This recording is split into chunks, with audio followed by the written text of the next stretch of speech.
अस्सलाम वालेकुम व्यूअर्स। अफलातून और हज़रत मूसा अलैहिस्सलाम। हज़रत मूसा अलैहिस्सलाम के ज़माने में एक बहुत बड़ा हकीम था जिसका नाम अफलातून था। वो अल्लाह को मानता था, रसूलुल्लाह को नहीं मानता था। एक मरतबा हज़रत मूसा अलैहिस्सलाम से उसकी मुलाकात हुई तो हज़रत मूसा अलैहिस्सलाम ने उससे फ़रमाया कि मैं अल्लाह का नबी हूँ, मान लिया। उसने कहा एक सवाल का जवाब दो। सवाल ये है कि फ़र्ज़ क्या अल्लाह तीर फेंक रहा है और वो तीर मसाए परेशानियाँ हैं और इन तीरों का निशाना अल्लाह के बंदे हैं, तो अल्लाह के बंदे अल्लाह के तीरों से कैसे बच सकते हैं?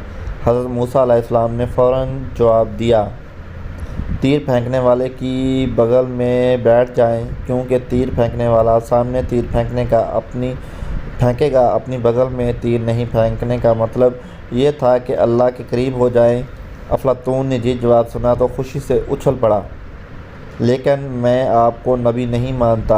आप जाहिलों के लिए नबी हैं, मैं तो